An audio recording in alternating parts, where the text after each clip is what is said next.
كابتن سيد عبد الحفيظ مدير الكرة بالنادي الاهلي. كابتن سيد، كابتن عمرو، ازي حضرتك؟ ما تتخيلش انا بشكر فيكوا قد ايه، والله ما تتخيلش انا سعيد عشانك قد ايه. لا، ما انا عارف اللي في القلب في القلب، انا عارفه طبعا. الدمعة هتفر من عيني والله يا كابتن سيد.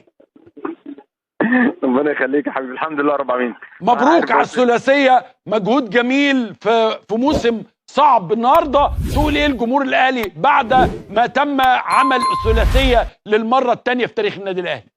اقول المره الثالثه. انا اسف، حصل خير يعني.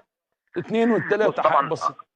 اقول الحمد لله طبعا على كل شيء يعني. انت بتتكلم على تعب، اكيد سنه وتعب، يعني تضحيات كتير قوي، ومحدش يفتكر التضحيات بمفهومها الكبير قوي، ممكن تبقى تضحيه صغيره شويه لكن بتساعد. يعني خروجك في وقت انت مش محتاج ان انت تركز فيه دي تضحيه، اكله انت بتحبها فمحتاج ان انت مثلا لو وزنك بيزيد ولا حاجه دي تضحيه، صحوبيه مش حابب ان انت تكمل فيها بشكل يعني سهر ولا حاجه عشان عندك مباراه، ثقافه ان انت عندك تمرين وعندك ماتش. بقول لجمهور النادي الاهلي يعني الف الف مبروك. احنا كمان عندنا شغل كبير جدا، ولازم واحنا كمان في الانتصارات دي نعرف كويس قوي ان احنا عندنا شويه اخطاء كمان لازم نعالجها بشكل كويس قوي. الف مبروك، انبسطت جدا والله.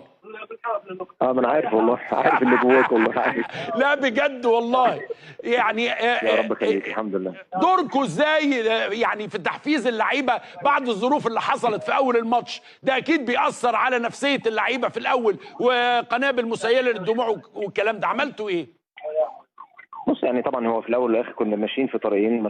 الطريق الاول بس ان احنا نضمن سلامه اللعيبه من خلال الكاف والامور الامنيه، وده اللي كنت بتواصل كل دقيقه مع كابتن الخطيب من تحت وهو في المقصوره فوق، ان احنا ايه الاجراء اللي ممكن يضمن لنا السلامه. ده اهم من اللعيبه، اهم من الماتش بكتير يعني. كابتن سيد، خروجكم بقى من النادي ومروحكم الاوتيل، انا فاهم دلوقتي انه هتطلعوا الطياره، كله مشي تمام، كله سليم، مفيش اي مشاكل، مفيش اي حاجه؟ لا يعني الحمد لله احنا داخلين على المطار قدامنا حوالي 10 دقائق او ربع ساعه يعني. طيارتنا هتبقى في توقيت تونس الساعه 10 ونص يعني. يعني اللي عايز اكد عليه بس يا استاذ عمرو، يعني عشان يبقى ده مفهوم حتى لجماهيرنا، احنا قلنا للعيبه على طول، وكابتن الخطيب دخل بعد اللقاء مباشره للعيبه وقال لهم اللي في مصر هيبقى اصعب، اللقاء اللي في مصر هيبقى اصعب. احنا حققنا 90 دقيقه هنا فوزنا بيها، لكن ال 90 دقيقه الثانيه هي الاهم، هي اللي هتحسب.